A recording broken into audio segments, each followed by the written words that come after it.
សួស្តីអ្នកទាំងអស់គ្នាជួបគ្នាម្ដងទៀតហើយនៅក្នុងវីដេអូនេះយើងធ្វើការសម្រាយទៅការរឿងថ្មីមួយទៀតដែលរឿងនេះគឺល្អមើលខ្លាំងមែនទែនបើសិនជាអ្នកបានមើលសាច់រឿងនេះហើយគឺដឹងតែជួយចិត្តតែម្ដងរឿងនេះគឺមានគ្រប់រសជាតិតែម្ដងវាមានតាំងពីជត់ឆាកនៃការបាញ់បហាគ្នាជត់ឆាកស្នេហាបែបរ៉ូមែនទិកហើយនឹងភាពកំប្លុកកំប្លែងរវាងតួអង្គដែលធ្វើឲ្យយើងមើលហើយគឺដកចិត្តមិនបានទេអញ្ចឹងដើម្បីកុំឲ្យគ្នាយើងទន្ទរចាំយូរនឹងចង់នឹងថាតាសាច់រឿងនេះវាពិតជាល្អមើលដូចជាអ្វីដែលមានបានរៀបរាប់ដែរឬក៏អត់តោះយើងទៅស្ដាប់ការសម្រាយសាច់រឿងលម្អិតជាមួយនឹង admin ទាំងអស់គ្នាសាច់រឿងបង្ហាញយើងឃើញពីនារីម្នាក់ឈ្មោះតា Sandy ដែលនាងគឺជាតួអង្គស្រីនៅក្នុងសាច់រឿងរបស់យើងនឹងឯង Sandy មើលទៅស្រស់ស្អាតខ្លាំងមែនទែននាងកំពុងតែជិះឡានបណ្ដានឹងនិយាយទូរស័ព្ទជាមួយនឹងមេរបស់នាងបណ្ដាដែលបានរៀបរាប់អំពីទុក្ខសោករបស់នាងចំពោះការបាត់បង់ជីវិតមិត្តរួមការងាររបស់នាងម្នាក់មេរបស់ Sandy បាននិយាយលើកទឹកចិត្តទៅកាន់ Sandy បន្ទាប់មកក៏បានប្រាប់នាងថាឲ្យទៅទិញផ្កាឬក៏ទិញរុក្ខជាតិតូចៗមកផាំងពីផាំងយកទៅដាក់ផ្ទះទៅខៃឡូមានអារម្មណ៍ល្អឡើងវិញអញ្ចឹងណាចឹងហើយ Sandy ក៏បានយល់ព្រមមួយសន្ទុះក្រោយមក Sandy ក៏បានមកដល់ផ្សារកសិករនិងបានចូលមកមើលផ្កាក៏ដូចជារុក្ខជាតិតូចៗហ្នឹងនៅក្នុងតូបមួយហើយពេលមកដល់ហ្នឹងគេក៏បានជួបគ្នាជាមួយនឹងបរិសសង្ហាម្នាក់ឈ្មោះតា Cole ដែលគាត់គឺជាតួអង្គប្រុសនៅក្នុងសាច់រឿងរបស់យើងដូចគ្នា Cole គាត់មិនជាម្ចាស់តូបលក់ផ្កាហ្នឹងទេគាត់គឺជាអ្នកលក់បន្លែនៅចិត្តហ្នឹងប៉ុន្តែដោយសារតែម្ចាស់តូបលក់ផ្កាហ្នឹងគាត់មានការរវល់នឹងចេញតាណាបាត់មួយផ្លែតហ្នឹងគេក៏បានផ្ញើតូបនៅជាមួយនឹង Cole ចឹងហើយ Cole ក៏ជួយលក់ផ្កាលួយឲ្យទៅពីដំបូងអ្នកទាំងពីរធ្វើការប្រស្រ័យតែតងគ្នាក៏ដូចជានិយាយគ្នានឹងធម្មតាទេប៉ុន្តែបន្តិចក្រោយមកហ្នឹងពួកគេក៏បានខ្វែងគំនិតគ្នាដែល Cole ហ្នឹងគឺអត់ចង់លក់ផ្កាទៅឲ្យ Sadie ទេពួកតែគេបានដឹងថា Sadie ហ្នឹងគឺអត់សូវនៅផ្ទះទេនិយាយទៅ 3-4 ខែអញ្ចឹងមិនមកផ្ទះម្ដងអញ្ចឹងណាអញ្ចឹងហើយគេអត់ចង់លក់ផ្កាឲ្យទេដោយសារតែដឹងថាលក់ផ្កាទៅឲ្យ Sadie ហ្នឹងដូចជាលក់វាឲ្យទៅងាប់អញ្ចឹងចំណែក Sadie បន្ទាប់ពីខ្លួនឯងមានលុយទិញហើយហ្នឹងគេមិនព្រមលក់ឲ្យទៀតហ្នឹងនឹងពិតជាខឹងខ្លាំងមែនតើអញ្ចឹងហើយអ្នកទាំងពីរហ្នឹងក៏បានបន្តឆ្លោះប្រកែកគ្នាដែលបាននិយាយថាគ្នាទៅវិញទៅមកអញ្ចឹងទៅបន្តិចក្រោយមកម្ចាស់តូបលក់ផ្កាឈ្មោះតា Anna ហ្នឹងក៏បានចូលមកដល់និងបានយល់ព្រមលក់ផ្កាទៅឲ្យ Sadie និយាយទៅក៏ខ្វល់ទេគាត់អ្នក OC អញ្ចឹងហើយចង់អ្នកទិញហ្នឹងយកទៅធ្វើអីក៏យកទៅស្រេចតែរឿងរបស់គេប៉ុន្តែ Cole បើទោះជាអញ្ចឹងហើយក៏ដោយក៏អត់តន់អស់ចិត្តទេណាគាត់នៅឆ្លៀតប្រកែកគ្នាជាមួយនឹង Sadie នឹងទៀតដែលបានប្រាប់ទៅ Sadie ថាបើសិនជា Sadie នឹងអត់សិននៅផ្ទះទេគឺឲ្យទិញអាដាមដំបងយ៉ាហ្នឹងទៅព្រោះអាដាមដំបងយ៉ាហ្នឹងមិនត្រូវការមានការថែទាំច្រើនទេឬក៏សុយទឹកឲ្យច្រើនទេ 3-4 ខែចាំសុយទឹកវាម្ដងក៏បានដែររបៀបឌឺដងអញ្ចឹងណាអាគេនេះចង់ទិញដើមផ្កាចង់ទិញរុក្ខជាតិស្អាតៗយកទៅលម្អក្នុងផ្ទះឯងឲ្យគេទិញដើមដំបងយ៉ាសិតតែបន្លាយ៉ាំហ្មងអាប៉ែនេះពេលដែលបានលឺអញ្ចឹង Sadie របស់យើងនេះក៏មិនណយដែរនាងបាននិយាយឌឺដងត្រឡប់ទៅកាន់ Cole វិញដែលបានប្រាប់ទៅកាន់ Edna ម្ចាស់ហាងហ្នឹងថាដេញ Cole នឹងចោលទៅជប់ឲ្យគាត់ធ្វើការនៅកន្លែងហ្នឹងទៅបើបន្តគាត់ធ្វើការទៀតច្បាស់ជាអាលំមលីតូបនឹងចាក់ជារំខានទេហើយបន្ទាប់ពីនិយាយចប់ Sadie ក៏បានចាក់ចេញកន្លែងហ្នឹងទៅក្រោយពី Sadie ដើរចេញទៅផុតបាត់បន្តិចហ្នឹង Edna ក៏បានសួរទៅកាន់ Cole ដែលអារម្មណ៍ងឿងឆ្ងល់ដែលថា Cole ហ្នឹងមិនបានព្រមសុំលេខទូរស័ព្ទរបស់ Sadie នឹងអញ្ចឹងដោយសារតែតាមគាត់មើលទៅអ្នកទាំងពីរហ្នឹងមិនមែនឆ្លោះគ្នាបែបហឹង្សាទេគឺឆ្លោះគ្នាបែបលក្ខណៈគូស្នេហ៍ដែលមើលទៅជាការញ៉ាយញងគ្នាអញ្ចឹងណាអញ្ចឹងហើយគាត់យល់ថាអ្នកទាំងពីរហ្នឹងគួរតែដោះដូរលេខទូរស័ព្ទគ្នាដើម្បីណាគ្នាញ៉ាំអីពីក្រោយបានត្រឹមត្រូវបន្ទាប់ពីបានលើពាក្យសម្ដីរបស់ Edna Cole ហាក់ដូចជាភ្ញាក់ខ្លួនព្រឺតែម្ដងដែលបានចាប់អារម្មណ៍ថាអ្វីដែល Edna និយាយហ្នឹងហាក់ដូចជាត្រឹមត្រូវអញ្ចឹងហើយគាត់ក៏បានបញ្ញារត់ទៅតាម Sadie ដើម្បីសុំលេខទូរស័ព្ទចំណែក Sandy ក៏បានឃើញមុខរបស់ Cole ម្ដងទៀតហ្នឹងគាត់ក៏បានបន្តនិយាយឌឺដងទៅកាន់ Cole ថា Cole ហ្នឹងមកកាក់ឡានរបស់គាត់ដើម្បីជួយសង្គ្រោះផ្កាហ្នឹងយកទៅវិញមែន Cole បន្ទាប់ពីលើ Sadie និយាយអញ្ចឹងគេដូចជាអ៊ីនខ្លួនតិចដែរប៉ុន្តែលើនេះគេអត់មានឆ្លោះប្រកែកគ្នាអីជាមួយនឹង Sadie ទៀតទេគេបែរជានិយាយសុំទោសទៅកាន់ Sadie ចំពោះអ្វីដែលគេបាននិយាយនៅកន្លែងតូបដែលថាគេនិយាយហ្នឹងគឺអត់ត្រឹមត្រូវទេនិយាយទៅគេអត់គួរនិយាយបែបហ្នឹងជាមួយនឹង Sadie ទេ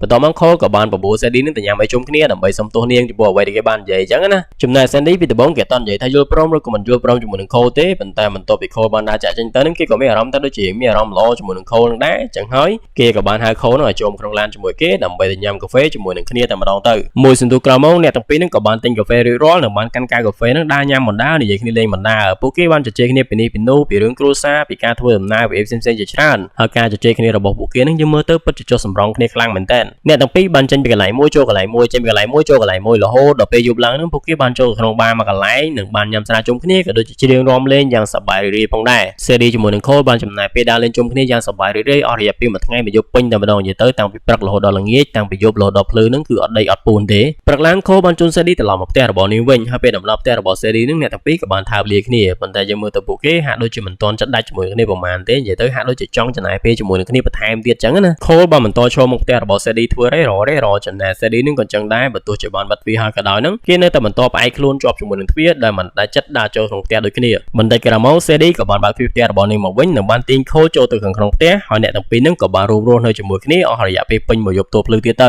ៅនៅព្រឹកថ្ងៃបន្ទាប់ Cole បានត្រឡប់មកផ្ទះរបស់គាត់វិញហើយយើងមើលទៅទឹកមុខរបស់ Cole ហ្នឹងគឺពិតជាសប្បាយចិត្តខ្លាំងមែនតើដោយសារតែគាត់ទើបតែបាននៅជាមួយនារីដែលគាត់ពេញចិត្តចឹងចំណែកឪពុកម្ដាយរបស់ Cole ហ្នឹងគឺបានដូចចិត្តទៀតនិយាយទៅគាត់បានដឹងពី Edna មកថា Cole ហ្នឹងទៅជាមួយនឹងស្រីស្អាតម្នាក់ចឹងហើយពេលដែលឃើញកូនប្រុសត្រឡប់មកផ្ទះវិញហ្នឹងគាត់ក៏បានសួរនាំថាមិនអីកូនទៅយំមិញហ្នឹងអែមអត់ទេកូនឯងស្រឡាញ់ចូលចិត្តគេអត់ទេហើយគេនេះចរិតមិនអីមិនដែរនិយាយទៅសួរនាំច្រើនតែម្ដង Cole បាននិយាយប្រាប់តែឪពុកម្ដាយរបស់គេថានារីម្នាក់ហ្នឹងឈ្មោះតា Sadie នាងគឺជានារីដ៏អស្ចារ្យខ្លាំងមែនតើនិយាយទៅគេអាចបានជួបនារីណាដែលអស្ចារ្យដូចជា Sadie នឹងទេ គេគិតថា CD នឹងប្រហែលជានារីក្នុងដីសម័យរបស់គេហើយគេប្រហែលជាត្រូវរៀបការជាមួយនឹង CD ហ្នឹងហើយនិយាយទៅទើបនៅមួយគេបានមកយប់សោះធ្វើដូចជាលងស្នេហ៍មួយគេអស់រយៈពេលរាប់លានឆ្នាំអញ្ចឹងសាររឿងបានកាត់តែថ្ងៃបន្ទាប់ខូបានផ្ញើសារទៅសួរទុក Sandy ប៉ុន្តែផ្ញើទៅនឹងអត់ឃើញ Sandy ឆ្លើយតបមកវិញទេអស់រយៈពេលជាច្រើនថ្ងៃខូនៅតែបន្តចាំការឆ្លើយតបរបស់ Sandy ប៉ុន្តែចាំបាត់អត់ឃើញ Sandy នេះផ្ញើសារត្រឡប់មកវិញក៏ដូចជាតែត្រឡប់មកវិញទេថ្ងៃមួយហ្នឹងគេកំពុងតែធ្វើការសុកនឹងស្រាប់តែសំឡេងទូរស័ព្ទបានរោឡើងអញ្ចឹងហើយគេក៏បានរត់ឡើងចុងបាក់កនិយាយទៅទោះជាឪពុករបស់គេនៅចិត្តហ្នឹងចង់លើកជំនួសក៏ដោយក៏គេអត់ព្រមឲ្យលើកដែរសុជរត់កាត់ទឹកកាត់អីដើម្បីយកមកលើកខ្លួនឯងប៉ុន្តែពេលដែលលើកមកហ្នឹងមានណាមិនមែន Sandy ប៉ុណ្ណឹងគឺជាអ្នកដែលផ្សព្វផ្សាយពាណិជ្ជកម្មតាក់ទងជាមួយកម្ចីនៅធនាគារនៅអីណាវិញដែលនេះវាបានធ្វើឲ្យ Cole នឹងមានអារម្មណ៍តកកចិត្តខ្លាំងមែនទែន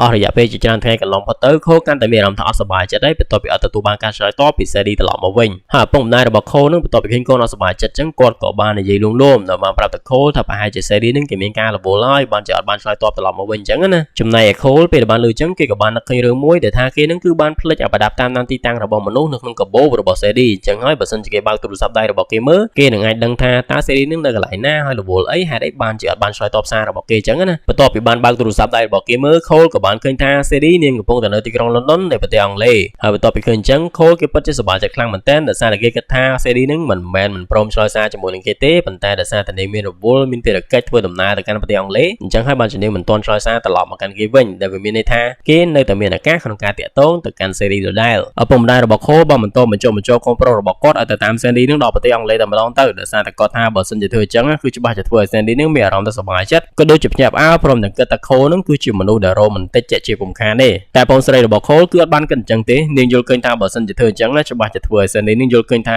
Cole នឹងគឺជាមនុស្សរោគចិត្តមិនខានទេដោយសារតែទើបតែស្គាល់គ្នាបានមួយយប់នឹងមកតាមគេដល់ប្រទេសអង់គ្លេសអីណារ៉ូម៉ាន់ទិកស្អីមានរោគចិត្តតែបានធ្វើអញ្ចឹងរីឯ Cole របស់ខ្ញុំវិញដោយសារតែអារម្មណ៍កំពុងតែរវើរវាយនឹងអាណែតដងទៅដល់ Sandy ខ្លាំងពេកហ្នឹងគេមិនខ្វល់ខ្វាយអំពីពាក្យសម្ដីបងស្រីរបស់គេទេគេក៏បានឯកភាពជាមួយនឹងការលើកឡើងរបស់ពុកម្ដាយរបស់គេដែលគិតថាទង្វើហ្នឹងគឺជារឿងរ៉ូម៉ាន់ទិកដែរអញ្ចឹងណាអញ្ចឹងហើយគេក៏បានសម្រេចថាគេនឹងជិះយន្តហោះទៅតាម Sandy ដល់ប្រទេសអង់គ្លេសតែម្ដងប៉ុន្មានម៉ោងក្រោយមក Cole ក៏បានមកដល់ទីក្រុង London នៃប្រទេសអង់គ្លេសគេបានដើរតាមប្រព័ន្ធ GPS ក្នុងទូរស័ព្ទដៃរបស់គេដើម្បីទៅជួបគ្នាជាមួយនឹង Sandy ហើយបន្ទាប់ពីដើរបានមួយសន្ទុះគេក៏បានដើរមកដល់ក្រោមស្ពានមួយកន្លែងប៉ុន្តែមានតែបានជួបគ្នាជាមួយនឹង Sandy អីក៏បានជួបគ្នាជាមួយនឹងបរិសមួយក្រុមដែលបរិសម្នាក់ហ្នឹងមិនដឹងថាមានបញ្ហាអីជាមួយនឹង Cole នឹងទេគេបានប្រើប្រាស់ថ្នាំសន្លប់នឹងចាក់ទៅលើករបស់ Cole ធ្វើឲ្យគេសន្លប់បាត់ស្មារតីបាត់ទៅអស់មួយរយៈពេលកន្លងផុតទៅ Cole ក៏បានដឹងខ្លួនត្រឡប់មកវិញហើយពេលដែលដឹងខ្លួនមកហ្នឹងគេពិតជាមានអារម្មណ៍ថាភ្ញាក់ផ្អើលខ្លាំងមែនទែនដោយសារតែដៃជើងរបស់គេហ្នឹងត្រូវបានគេចងភ្ជាប់ជាមួយនឹងកៅអីឬខ្លួនមិនរួចបាត់ទៅហើយភ្លាមៗនោះក៏មានបរិសម្នាក់ហ្នឹងបានដើរមកជិត Cole និងបាននិយាយមកគាត់ដែលបានហៅគាត់ថា Taxman ព្រមទាំងបានបង្ខំ Cole ហ្នឹងឲ្យបកគលលេខសម្ងាត់មកឲ្យគេទៀតផង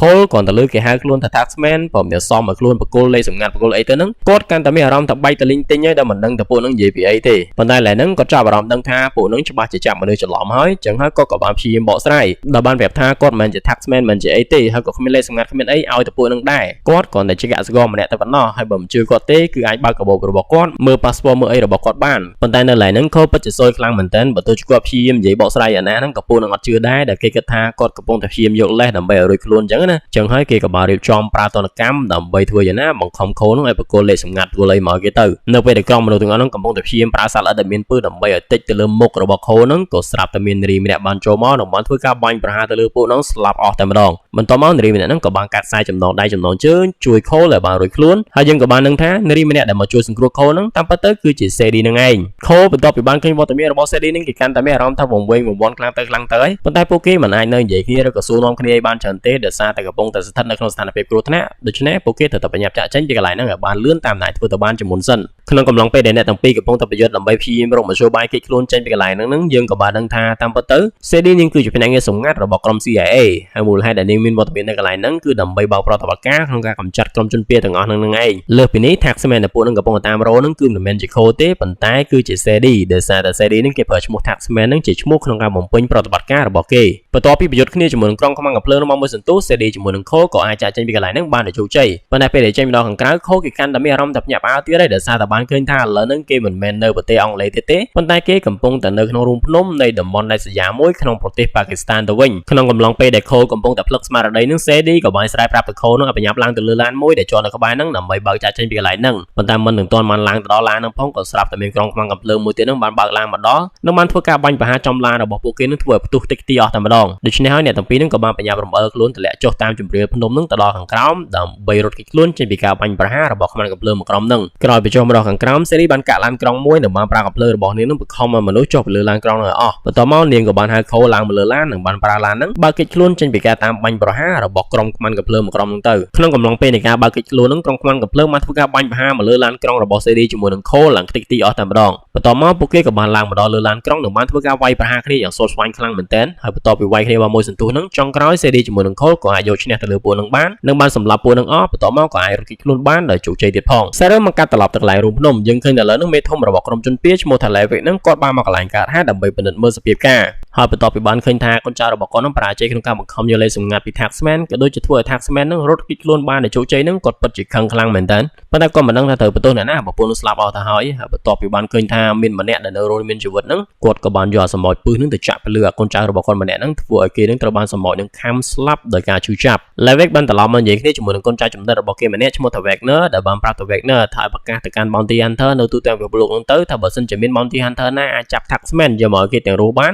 នគេនឹងឲ្យតម្លៃថ្លៃសេវាចំនួន$1 លានទៀតផងត្រឡប់មកកាន់ CD ជាមួយនឹង Cole របស់យើងវិញក៏នៅចុះពីលើឡានក្រុងភ្លាមមកនឹងពួកគេគឺឆ្លោះគ្នាតាមផ្លូវរហូតតែម្ដងដែល Cole នឹងបានរੂទាំថា CD នឹងបានកុហកគេអំពីការងាររបស់នាងអំពីអីចឹងទៅចំណែក CD នឹងក៏បានខឹង Cole ថា Cole នឹងគឺជាមនុស្សរោងចិត្តដែលបានមកតាមរកនាងដល់ប្រទេសអង់គ្លេសដូចគ្នាអ្នកទាំងពីរនៅតែបន្តដើរទៅមុខបដាប្រកែកគ្នាបដាហើយពេលដែលនិយាយគ្នាចុះឡើងនឹងក៏បានបែករឿងទៅដល់ការពិភាក្សាដែលពួកគេដើរលេងជាមួយគ្នាហ្នឹងណា CD បានប្រាប់ទៅកាន់ Cole ថានាងមានមិត្តរួមការងារម្នាក់ឈ្មោះថា Elena នឹងបានស្លាប់បាត់បង់ជីវិតហើយក៏បានបង្ហាញពីអារម្មណ៍សោកសៅអីចឹងទៅប៉ុន្តែតាមពិតទៅ Elena នឹងគឺត្រូវបាន CD នឹងឯងជាអ្នកសម្លាប់ហើយបន្ទាប់ពីបាននៅរឿងទាំងអស់ហ្នឹង Cole កាន់តែឡូឡាដោយសារតែគេថា CD នឹងគឺប្រកែកកុហកខ្លាំងមែនទែនខ្លួនឯងជាអ្នកសម្លាប់មិត្តរួមការងាររបស់ខ្លួនឯងសោះបែរជាបន្លំធ្វើជាអារម្មណ៍សោកសៅអីណា CD បានប្រាប់ទៅកាន់ Cole ថាគេមិនបានកុហកទេគេពិតជាមានអារម្មណ៍ថាសោកសៅចំពោះការស្លាប់របស់ Elena នឹងមែនដោយសារតែពួកគេនឹងគឺបានធ្វើការជាមួយគ្នាយូរគួរសមដែរហើយមូលហេតុដែលគេសម្លាប់ Elena នឹងគឺដោយសារតែគេបានរកឃើញថា Elena នឹងគឺជាកេញសម្ងាត់របស់ក្រុម Levick នឹងចំណែកឯទង្វើឬក៏បេសកកម្មដែល Elena នឹងកំពុងតែបំពេញឲ្យ Levick គឺជាសកម្មភាពមួយដែលអាចធ្វើឲ្យបាត់បង់ជីវិតមនុស្សជាច្រើនពាន់នាក់អញ្ចឹងហើយនាងត្រូវតែបង្ខំចិត្តសម្លាប់ Elena នឹងជាថ្នូរជាមួយនឹងការការពារសុវត្ថិភាពរបស់មនុស្សជាច្រើនអ្នកផ្សេងទៀតយប់ឡើងអ្នកទាំងពីរក៏បានមកដល់ទីប្រជុំជនមកកន្លែងនិងបានជួបគ្នាជាមួយបរិសម្នាក់ឈ្មោះថា Marco ដែលគេគឺជាអតីតមិត្តរួមការងារក៏ដូចជាអតីតសង្សាររបស់ CD ផងដែរ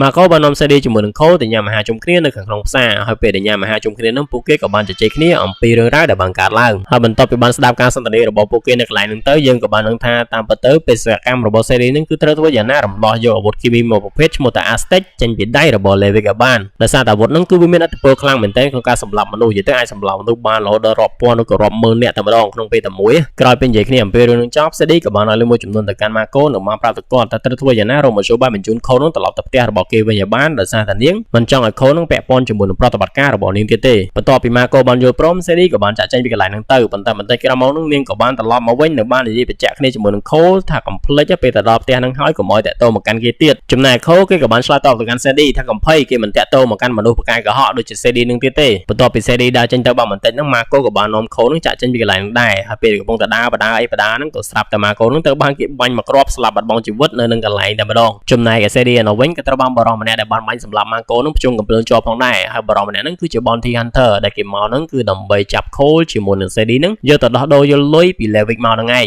Bounty Hunter ម្នាក់ហ្នឹងបានបញ្ជាឲ្យ Cole ជាមួយនឹង CD បន្តដើរទៅមុខដើម្បីទៅកាន់ឡានរបស់គេអញ្ចឹងណាហើយពេលដែលកំពុងដើរហ្នឹងអ្នកទាំងពីរហ្នឹងក៏បានបន្តឆ្លោះប្រកែកគ្នាដែលបានចោទគ្នាថាអ្នកនេះខុសអ្នកនោះខុសអីចឹងទៅហើយបន្ទាប់ពីបានឃើញការប្រកែកគ្នារបស់អ្នកទាំងពីរហ្នឹង Bounty Hunter ម្នាក់ហ្នឹងក៏បានប្រាប់ទៅពួកគេថាឲ្យទៅបើកបន្ទប់ផ្ទះសំណាក់មួយនៅជាមួយគ្នាទៅដោយសារតែពួកគេនឹងប្រកែកគ្នាហាក់ដូចជាស្រឡាញ់គ្នាដល់ហើយអាប៉ែ Bounty Hunter ម្នាក់ហ្នឹងបានភ្ជុំកំភ្លើងនិងបានបង្ខំម្នាក់ទាំងពីរហ្នឹងបន្តដើរទៅមុខទៀតហើយពេលដែលដើរបានបន្តិចហ្នឹងក៏ស្រាប់តែមាន Bounty Hunter ទី2បានចេញមកនិងបានធ្វើការបាញ់ប្រហារទៅកាន់ Bounty Hunter ទី1ធ្វើឲ្យគេនឹងដួលនៅកន្លែងទៅបន្ទាប់មក Bounty Hunter ទី2ហ្នឹងក៏បានបន្តយកអ្នកទាំងពីរហ្នឹងឲ្យដើរទៅមុខទៀតទៅនៅពេលដែលកំពុងតែបន្តដើរទៅមុខហ្នឹង CD ជាមួយនឹង Cole នៅតែបន្តឆ្លោះគ្នាដែរនិយាយទៅអ្នកទាំងពីរហ្នឹងគឺឆ្លោះគ្នាអត់ដាច់តែម្ដងហើយនៅពេលដែលឃើញអញ្ចឹង Bounty Hunter ទី2នេះគឺមិនខុសពី Bounty Hunter ទី1ទេគេបានប្រាប់ទៅកាន់អ្នកទាំងពីរហ្នឹងថាទៅបើកបន្ទប់នៅជាមួយគ្នាទៅព្រោះអ្នកទាំងពីរហ្នឹងប្រកែកគ្នារហូតអញ្ចឹងទល់តែនៅជាមួយគ្នាទៅបានជួបប្រកែកគ្នាបន្តិចក្រោយមក Bounty Hunter ទី2ហ្នឹងក៏បាននាំ Cole ជាមួយនឹង CD ចូលទៅក្នុងឡានរបស់គាត់ហើយបំរុងដំណើរចេញទៅហើយហ្នឹងក៏ស្រាប់តែមាន Bounty Hunter ទី3ហ្នឹងបានចេញមកដើម្បីកាច់បំបាក់កោ Bounty Hunter ទី2ហ្នឹងស្លាប់បាត់បង់ជីវិតនៅនឹងកន្លែងទៅនិយាយទៅដោយសារតែតម្លៃខ្លួនរបស់ Taxman ឬក៏ Cole ដែលគេដាក់មកហ្នឹងគឺថ្លៃខ្លាំងពេកអញ្ចឹងហើយបានជា Bounty Hunter ហ្នឹងគឺតដើមគ្នាស៊ីសាច់ហត់ឈាមតែម្ដង Bounty Hunter ទី3បានដាក់ប្រដាប់ឆក់របស់គេនៅកករបស់អ្នកទាំងពីរហ្នឹងដើម្បីការពារកុំឲ្យគេរត់ចឹងណាព្រោះតែពេលគេរត់គេអាចប្រើជារបស់គេហ្នឹងមួកលឹះដើម្បីឲ្យឆក់ទៅលើអ្នកទាំងពីរហ្នឹងអាចឲ្យអ្នកទាំងពីរហ្នឹងសន្លប់ចឹងណា Bounty Hunter ទី3បានបង្ខំអ្នកទាំងពីរហ្នឹងចេញពីឡានមួយហ្នឹងដើម្បីទៅកាន់ឡានរបស់គេវិញដោយសារតែគេថាឡានរបស់គេនេះគឺស្រួលជិះជាងហើយពេលដែលចេញមកបន្តិចហ្នឹងគាត់ស្រាប់តែមានឡានមួយទៀតហ្នឹងបានបើកមកបុក Bounty Hunter ទី3ហ្នឹងធ្វើឲ្យគាត់ស្លាប់បាត់បង់ជីវិតនៅកន្លែងទៅបន្ទាប់ពីចុះពីលើឡានមកយើងក៏បានដឹងថាអ្នកដែលបើកឡានមកបុក Bounty Hunter ទី3ហ្នឹងគឺជា Bounty Hunter ទី1ដែលគាត់នឹងមានលំពោះជាប់ខ្លួនមកតែអត់ទាន់ស្លាប់ទេ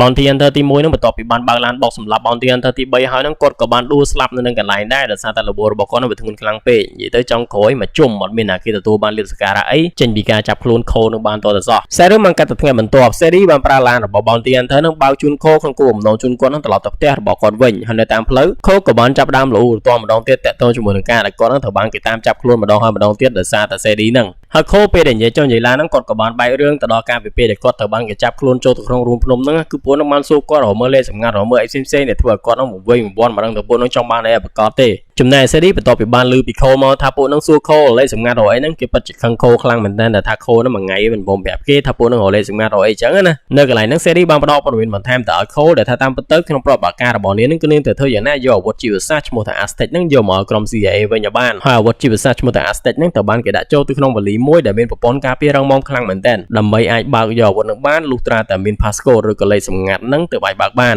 ហើយលេខសម្ងាត់ដែលគេបង្កើតឡើងសម្រាប់បើកវ៉ាលីមួយហ្នឹងគឺវាកាន់តែស្មុគស្មាញថែមទៀតដោយសារតែវាហ្នឹងគឺជា DNA លំដាប់ DNA របស់រុក្ខជាតិមួយប្រភេទដែលគេអាចបានដឹងថាតើវាគឺជារុក្ខជាតិអ្វីឲ្យប្រកបនោះទេ Series បានបន្តទៀតថា Elena ដែលជាកេងសម្ងាត់របស់ Levick ហ្នឹងបានយកលេខសម្ងាត់ហ្នឹងបាននិងមានបំណងក្នុងការផ្ដល់លេខសម្ងាត់ហ្នឹងទៅកាន់ Levick ប៉ុន្តែបន្ទាប់ពីនាងបានហ្នឹងនាងក៏បានបង្ខំចិត្តសម្លាប់ Elena ហ្នឹងទៅហើយពេលដែលសម្លាប់ហើយហ្នឹងនាងមិនបានដឹងថាតើលេខសម្ងាត់ហ្នឹងត្រូវបានបញ្ជូនទៅដល់ដៃ Levick ឬក៏អត់នោះទេរហូតតតែបានលើពីខូនិយាយមុនហ្នឹងដែលថាពួកនឹងបានសួរគាត់រលេខសម្ងាត់រអីផ្សេងៗហ្នឹងទើបបានជា Series នេះបានដឹងថាតាមពិតទៅ Levick ហ្នឹងគឺមិនទាន់ទទួលបានលេខសម្ងាត់ដើម្បីបើកកេសហ្នឹងពី Elena នោះទេបន្ទាប់ពីនិយាយរឿងនឹងចប់ហើយ Series ក៏បានសួរទៅកាន់ខូតើខូនឹងទុកចិត្តលើនាងឬក៏អត់ហើយខូនឹងក៏បានឆ្លើយត្រឡប់មកកាន់ Series វិញថាប្រកាសណាគេមិនទុកចិត្តទៅលើ Series នឹងទេប៉ុន្តែ Series បើទោះជាខូនឹងទុកចិត្តឬក៏មិនទុកចិត្តក៏ដោយនាងអត់ខ្វល់ទេដោយសារតែនាងនឹងហាក់ដូចជាមានផែនការអ្វីមួយរួចរាល់បាត់ទៅហើយអញ្ចឹងហើយនាងក៏បានវាយខូមួយស្វ័យកំភ្លើងធ្វើឲ្យគេនឹងសន្លប់បាត់បង់ស្មារតីបាត់ទៅប៉ុន្មានម៉ោងក្រោយមកខូក៏បាននឹងខ្លួនមកវិញហើយពេលដែលដឹងខ្លួនមកហ្នឹងគឺវាមិនខុសពីអ្វីដែលខូបានគិតទេគាត់ទៅបាន Series នឹងចងដៃចងជើងនឹងចងមាត់ជាប់ហើយញាត់ចូលក្នុងគូតឡាននិងបានដឹកយកមកជួបគ្នាជាមួយនឹង Levick នៅកន្លែងហ្នឹង Series បានបន្លំខ្លួនធ្វើជា Bounty Hunter ដែលបានចាប់ខ្លួនខូឬក៏ Taxman ហ្នឹងយកមកដល់យកលុយប៉ុន្តែគោលបំណងពិតប្រាកដរបស់នាងហ្នឹងគឺនាងចង់ឆ្លៀតឱកាសដើម្បីលួចយកវ៉ាលីដែលផ្ទុកអាវុធគីមីឈ្មោះថា Aztec ហ្នឹងពីក្រុមរបស់ Levick ហ្នឹងឯងចំណែកឯ Levick គេមិនតន់ទូទាត់លុយទៅឲ្យ Series ភ្លាមៗទេគេបានប្រាប់ទៅកាន់ Series ថាលុះត្រាតែគេទទួលបានលេខសម្ងាត់ពី Taxman មកទើបគេទូទាត់លុយទៅឲ្យ Series Levick បានងាកទៅបន្តនិយាយគ្នាជាមួយនឹង Wagner ដែលបានប្រាប់ទៅ Wagner ហ្នឹងថាឲ្យនាំអ្នកទាំងពីរនេះឡើងជាយន្តហោះដើម្បីទៅបើកលេខសម្ងាត់នៅក្នុងវ៉ាលីហ្នឹងទៅប៉ុន្តែគេគឺអត់ទៅជាមួយ Wagner ហ្នឹងទេដោយសារតែគេខ្លាចថាពេលដែលបើកវ៉ាលីហ្នឹងមកគឺវាមានគ្រឿងផ្ទុះឬក៏មានគ្រោះថ្នាក់អីមួយចឹងវាអាចធ្វើឲ្យគេផ្ទុះស្លាប់នៅលើយន្តហោះហ្នឹងចឹងណាចឹងហើយគេអត់ទៅទេគេទុកឲ្យកូនចៅរបស់គេគឺ Wagner ហ្នឹងចាត់ការរឿងហ្នឹងតែខ្លួនឯងទៅនិយាយទៅ Levick ហ្នឹងគឺកំពូលមេតែម្ដងមេដែលកូនចៅគ្រប់គ្នាប្រាថ្នាចង់បានគ្រប់ជាតិពេលដែលកំពុងតែជិះយន្តហោះនៅតាមផ្លូវហ្នឹង Wagner ក៏បានប្រាប់ទៅកូនចៅរបស់គេឲ្យឆែកមើលកាបូបរបស់ Taxman គឺកាបូបរបស់ខូហ្នឹងដើម្បីរកមើលគេលោមានលេខសម្ងាត់មានអីនៅក្នុងកាបូបហ្នឹងចឹងទៅពេលដែលកំពុងតែឆែកកាបូបហ្នឹងកូនចៅរបស់ Wagner ហ្នឹងគឺពិតជាសាច់កាមខ្លាំងមែនទែនគេបានលូកដៃទៅប៉ះចំដើមដបងយក្សដែលខូយកមកដើម្បីឲ្យ Series ធ្វើឲ្យគេនឹងមុតដៃនឹងបានស្រែកអាយ៉ៃឡើងដោយការឈឺចាប់តែម្ដងបន្ទាប់ពីបានដកបន្លាដបងយក្សចេញពីដៃរួចរាល់កូនចៅរបស់ Wagner ក៏បានបន្តឆែកកាបូបរបស់ខូនិងបានឃើញទូរស័ព្ទរបស់គេហើយបន្ទាប់ពីមើលចូលមើលឡើងគេក៏បានឃើញថានៅក្នុងទូរស័ព្ទហ្នឹងគឺមានរូបថតរបស់ខូជាមួយនឹង Sandy និយាយទៅនៅថ្ងៃដែលខូជាមួយនឹង Sandy នៅមួយគ្នាហ្នឹងនៅពេលដែល Sandy កំពុងតែលក់ខូគេបានយកទូរស័ព្ទដៃរបស់គេនឹងថត selfie ដើម្បីទុកជាអនុស្សាវរីយ៍អញ្ចឹងណាតែឥឡូវហ្នឹងគឺវាសួយខ្លាំងមែនតើបន្ទាប់ពីបានឃើញរូបថតមួយសន្លឹកហ្នឹង Wagner ក៏បានដឹងថាតាមពិតទៅ Sandy ហ្នឹងគឺកំពុងតែលេងល្បិចជាមួយនឹងគេនោះទេបន្ទាប់ពីបានដឹងអំពីគម្រោងរបស់ Sandy Wagner ក៏បានបញ្ជាកូនចៅរបស់គេនឹងភ្ជុំកំភ្លើងទៅកាន់ Sandy និងបានគម្រាមទៅកាន់ខូឬក៏ Taxman ហ្នឹងឲ្យបកគោលេខសម្ងាត់មកឲ្យគេ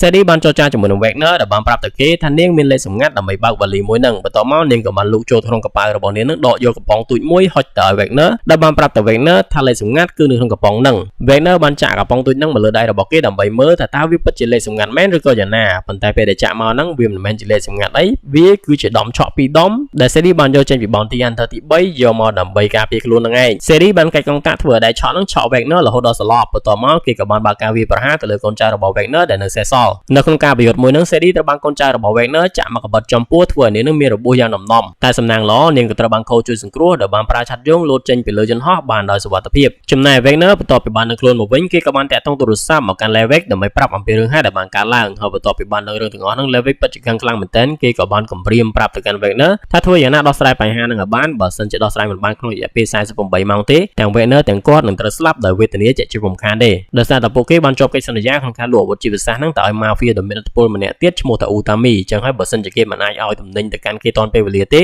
Utami នឹងច្បាស់ជាប្រើកូនចៅរបស់គេនឹងសម្លាប់ពួកគេចោលជាជារំខានទេសេរីមកកាន់មកដល់ Cole ជាមួយនឹង Sadie ដែលបន្ទាប់ពីបានលោតពីលើយន្តហោះមកហ្នឹងពួកគេបានធ្លាក់មកទៅនៅលើកោះដាច់ស្រយាលមួយកន្លែង Cole មើលទៅដូចជាមិនមានបញ្ហាអ្វីទេប៉ុន្តែ Sadie ឯណោះវិញនាងកំពុងតែសន្លប់បាត់បង់ស្មារតីនៅឡើយទេដោយសារតែនាងត្រូវរបួសចេញពីការប្រយុទ្ធគ្នាជាមួយនឹងកូនចៅរបស់ Wagner មួយសន្ទុះក្រោយមក Sadie ក៏បានភ្ញាក់ដឹងខ្លួនហើយបន្ទាប់ពីបានកលេចទៅឃើញអាវលីសម្រាប់ដាក់អាវុធជីវសាស្ត្រឈ្មោះថា Aztec ហ្នឹងនាងពិតជាសប្បាយចិត្តខ្លាំងមែនទែនចឹងហើយ Sadie ក៏បាននិយាយអរគុណទៅកាន់ Cole ដែលថា Cole ហ្នឹងគឺមិនត្រឹមតែបានយកអាវុធជីវសាស្ត្រហ្នឹងមកជាមួយនោះទេគេថែមទាំងបានជួយសង្គ្រោះអាយុជីវិតរបស់ Sadie ទៀតផងយប់ឡើង Sadie បានផ្ញើសារអំពីទីតាំងរបស់នាងប្រាប់ទៅកាន់ក្រុម CIA ដើម្បីឲ្យពួកគេមកជួយសង្គ្រោះនាងក៏ដូចជាយកអាវុធជីវសាស្ត្រហ្នឹងយកទៅដាក់ក្រោមការការពារបន្ទាប់មក Sadie ជាមួយនឹង Cole ក៏បានងាកមកនិយាយគ្នាលេងហើយអ្នកទាំងពីរហ្នឹងឥឡូវគឺលេងឆ្លោះប្រកែកគ្នាហើយពួកគេនិយាយគ្នាដោយភាពស្និទ្ធស្នាលនិងមើលទៅពិតជាចុះសម្រងគ្នាខ្លាំងមែនទែនព្រឹកឡើងនៅពេលដែល Cole កំពុងទៅដើររកកំណាត់ឈើដើម្បីយកមកបង្កាត់ភ្លើងហ្នឹងក្រុមរបស់ Wagner ក៏បានមកដល់ហើយគេមកដល់ហ្នឹងគឺដោយសារតែគេបានតាមដានទីតាំង GPS នៅលើឆ័ត្រយងហ្នឹងឯងក្រុមរបស់ Wagner បានបើកការបាញ់ប្រហារទៅលើ Sadie ក៏ដូចជា Cole ហើយ Sadie ជាមួយនឹង Cole ហ្នឹងគឺមិនមានឱកាសដើម្បីតដៃទេដោយសារតែគេហ្នឹងអត់មានកាភ្លើឬក៏អាវុធផ្សេងៗជាប់នឹងដៃឡើយភ្ល